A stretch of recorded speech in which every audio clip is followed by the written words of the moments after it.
The time has come around again! Steam Next Fest, the time where I get to indulge in demos for upcoming titles, from alphas and proof of concepts to games that are just about to release a week or so after the end of the fest. It's a time to look at what's coming in the future, especially from indie developers. This time around I played around 50 demos, from a variety of genres. A fair amount of them were horror titles, some adventures, both the Zelda-style action adventures to the more point-and-click style, including at least 3 different escape room titles. Metroidvanias are always present in the Steam Next Fest, and there were some true gems on display. The following games are the ones I consider to be the best of the bunch, in terms of just the fun factor, but sometimes also the level of polish the demo presented. There were demos, not on this list, that I found interesting, but they were also very rough in appearance and gameplay, which detracted from the experience. But I do have an eye on them to check them out if they pop up in a future Next Fest when they're deeper into their development cycle. I give demos 1 of 2 awards. Silver and gold medals, basically. Gold for wishlist and silver for following, meaning I'm intrigued but not entirely convinced I'll be getting it. The ones wishlisted, on the other hand, very likely to get them the moment they're out. Now, without further ado, let's do it. Ninja Gaiden Ragebound. Coming into the Steam Next Fest, I thought this was going to be my favorite title. It wasn't. That honor falls to another game, but I enjoyed the Game Kitchen's version of Ninja Gaiden tremendously. I still wish the game were a Metroidvania and not a stage-based title, but you can't have everything. The gameplay is fun, and I was cackling at the choice of calling a ninja power Hypercharge. But there is a distinct lack of that classic Ninja Gaiden difficulty. I was expecting more than a few birds knocking me to my death. Not a bird in sight. Fix that before release, Game Kitchen. Ninja Gaiden needs its deadly frustrating eagles. But with that all said, wishlisted. Hell is Us. I first saw this during the Summer Games presentation, and I knew it was a Souls-like, but for the first 20 minutes or so of the game, it felt like something completely different, maybe more like Fallout. But then, a few puzzles later, I found the first enemy, and I loved their design. It's so out there and weird, and in a world of endless sword and sorcery Souls-likes, it's refreshing to see one in a more modern era. Wishlisted. Tormented Souls 2. I only ever played the demo for the original Tormented Souls, and though I can't remember the exact details, the game didn't really click with me, and so I passed on it. I think it had something to do with the controls. But I am aware of the overall feelings towards the first title, with many people quite enjoying it. So, when the demo for this one came around, I decided to give it a go. A new look, and I was pleasantly surprised. Not a complete fan of its darkness and light mechanics, but the game was interesting, and while playing it, I kept thinking this evil convent might be the most redneck thing I've seen in a survival horror game. So I'm looking forward to seeing more. Wishlisted. Mars Attacks. Mars Attacks is a movie I watched many times. It's crazy, it's over the top, it's got a stellar cast, and it's just pure fun. And now Mars Attacks brings me back to this zany group of ridiculous aliens now constructing an amusement park on Mars or kidnapping humans on Earth to serve as the attractions. It's ridiculous and super fun. Having said so, the balance in the demo is way off. The humans can escape fairly quickly and just decimate your park in seconds. I'm interested, but this kind of management game is not usually my thing. So I will wait to see its release and the reception it gets before I commit to buying it. Followed. Burning Sword Death Sun. I love me some wuxia nonsense, and it doesn't get more intensely kung fu fantasy than Burning Sword.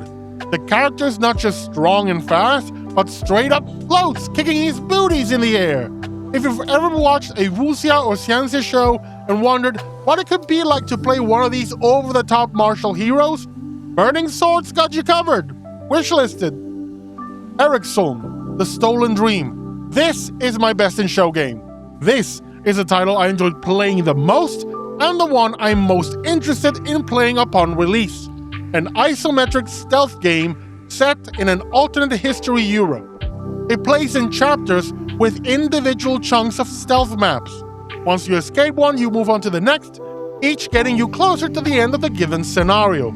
Sometimes you just watch for patrols, other times you have to create distractions. It's really fun and it puts my tactical mind into full gear. Wishlisted.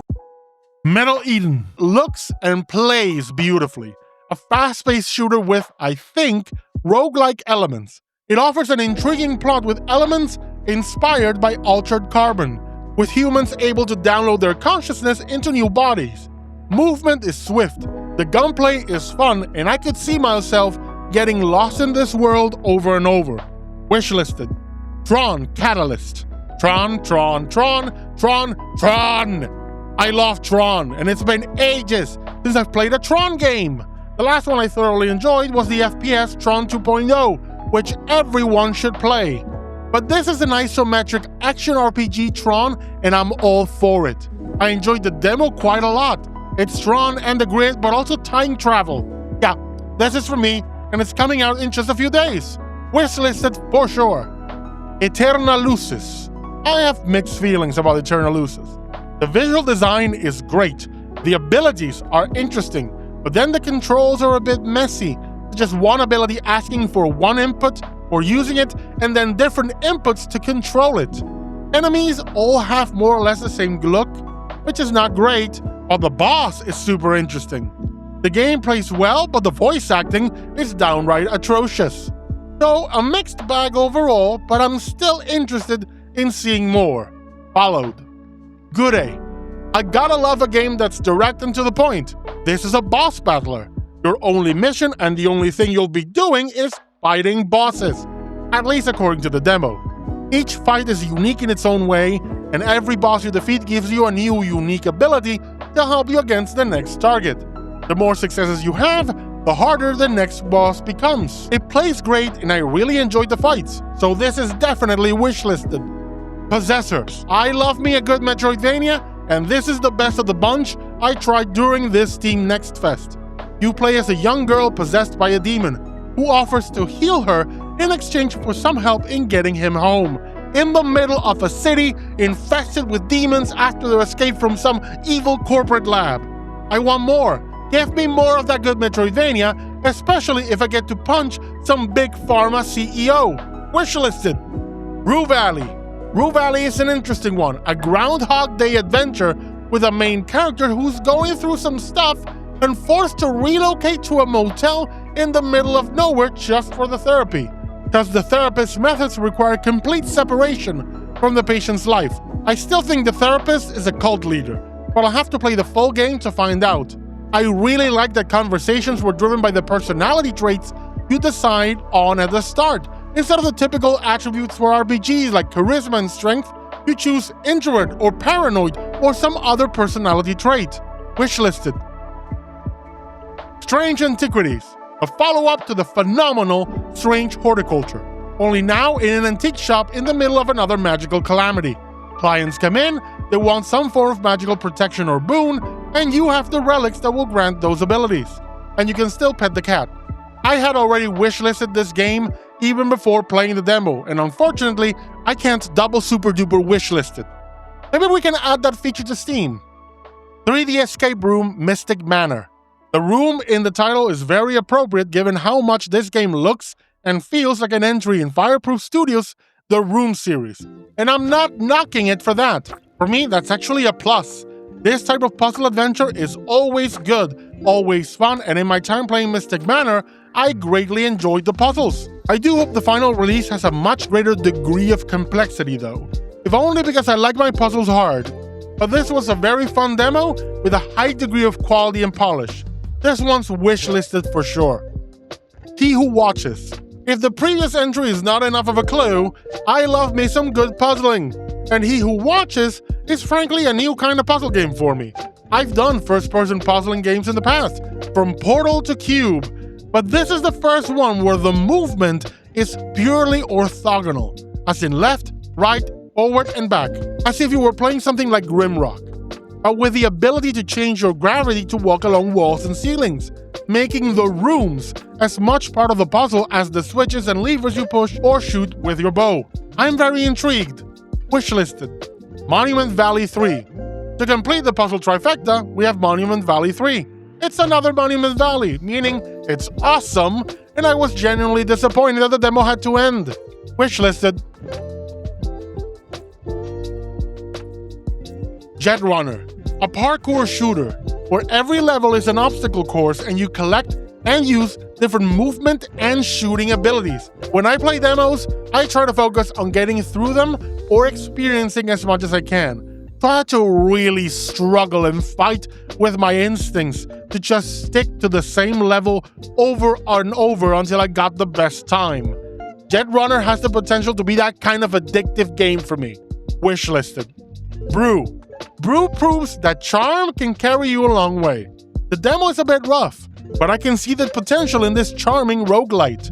It's Hades with third-person shooter mechanics in a grand academy for alchemists filled with anthropomorphized animals. It's bright, it's colorful, and it has the potential to be very interesting. For now, I'll follow it, and maybe in the future they'll put out a much improved demo. With that ends this Steam Next Fest for me.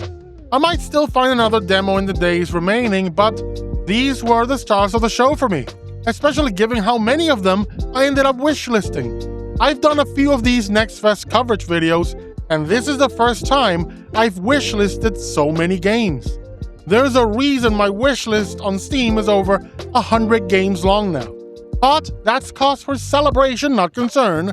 It means there's some good gaming coming our way.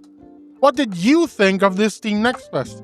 Let me know in the comments, especially if you think there's a demo out there I should try. Maybe I missed one.